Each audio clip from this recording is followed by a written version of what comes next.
Liverpool might well be their closest challengers, maybe. They might turn it around after 6 defeats in 7. They got a 2-0 victory at home to Aston Villa. Was that a performance? And was that an indication that this team have turned a corner, Crook? It was a good win. Aston Villa in excellent form. I think a lot of Liverpool fans would have gone there with trepidation, thinking it could be another difficult afternoon. Obviously, they'll be delighted that Mo Salah was on the score sheet again. They'll be even more delighted, I think, with a clean sheet, because that's been their big problem over the course of the season. But again, I don't think it's a coincidence that he took my advice again, Arne Slot. He went back to basics, put Andy Robertson back in at left back, and they just look a lot more secure with him on the left-hand side of their defence. It brings the best out of Van Dijk and Konate, and that isn't a slight necessarily on Milos Kerkez, but I think this is someone who's still finding his feet at a club of the size and stature of Liverpool. And when you're going through difficult times, Kev, you need to rely upon those experienced heads that you have in your ranks. Kev, we better tell you this. There's been a development over the last couple of weeks, right? Okay, before he starts going on, he has started to coin this phrase, which is, lads, it's Crookie's world, and you lot are all just living in it. And that apparently includes Arne Slot, by the sounds of it, Kev. Well, I mean, he's got it right in this instance. I'm firmly in his world now, definitely, because I think he's got that one right. I think Robertson's been a great servant to the club, and he's going to be a big help, and he's going to be one who Kerkez, I think, can take over. It's a different ball game playing for Liverpool. No disrespect to Bournemouth and anything else, but it's a different ball game playing for Liverpool, and seeing it, and the pressure and everything else what comes with it. So it's going to take him time, and it's great that you've got someone of Robertson's sort of caliber to be able to look at day in, day out, see how he's done it. Remember him coming from Hull all them years ago. People raised eyebrows when he come, but look what he's done, and how much of a great ambassador and player he's been for Liverpool Football Club.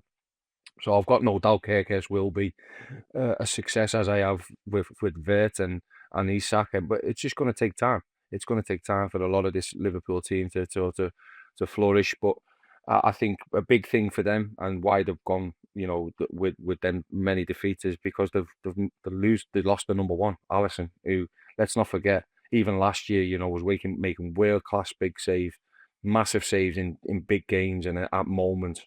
And I think that's the first clean sheet that the keepers get. I can't pronounce his name. Crookie, you're gonna have to do it for me, but that's the first clean sheet he's had since he's gone in, I think. So he just calls him Georgie. It's interesting. Don't you? Georgie, there you go. I'll go with Georgie as well then.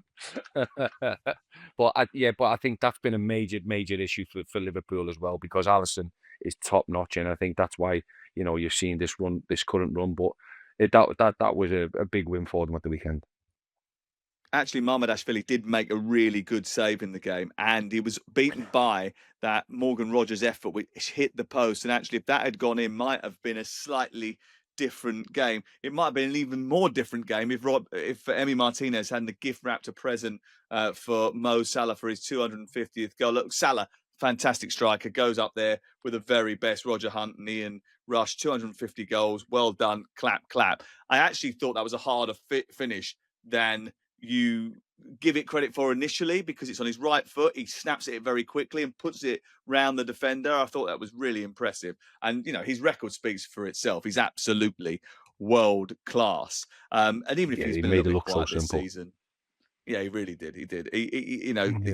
That could have gone awry, but it's Mo Salah, and he's obviously a different level. But what about Unai Emery? Because Arne Slot told everybody the other week exactly what Liverpool hate, and yet he didn't do it. Why? Crook? Well, obviously he's got a certain playing style, and again, this comes onto the debate. We had it with Ange Postecoglou, we had it with Ruben Amorim as well. Managers wedding to certain playing styles. Do you need to tailor it up against a certain standard of opponent?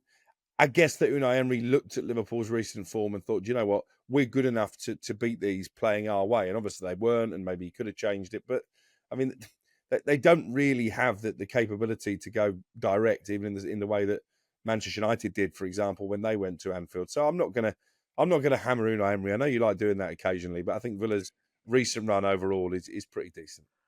I don't like doing that. I mean, he fell out with me, not the other way around. City won with less possession, Kev, against Bournemouth on Sunday, but with a bit more threat. And this is the key, isn't it? Because they're not as wedded themselves to a style of play anymore, are they, Manchester City? They've sort of turned into a bit of a team that do what is effective. Look, they're still very good and they're still very talented, but sometimes they can just surrender a little bit more possession than they have done in the past. Yeah, and it's the evolution of Pep, isn't it? Him evolving to a new squad, a new team, knowing that he's got to find a different way because he's got a different squad now who can't control games as much as he would like and what he would. And I think the biggest, and I said it, I think, last time I was on the show, the biggest thing for him is that he needs to get Rodri back. And I think once you see Rodri back in that squad and in that team, or he's in the squad, but back in the team and playing and flowing again, I think you'll see them possession stats start to creep up, everything else starting to run through because he's the major cog in a well-oiled machine when that's going at some pace. And I think watch this space. They found a way without Rodri, which they haven't been able to for a few years. They found a way. So it's going to be really, really interesting to see if that starts to change as he comes back and starts performing week in, week out for Man City. But it's a great win today. Great win. Hold on there. Just checking the Premier League table. Oh, what's that? Who are the closest challengers to Arsenal? Oh, Manchester City. Who would have seen that coming? Okay. They're 6 points behind, but anything can happen. They've got a massive game next Sunday. Crook and I are going to. We're going to City Liverpool on Sunday afternoon. That's going to be absolutely banging.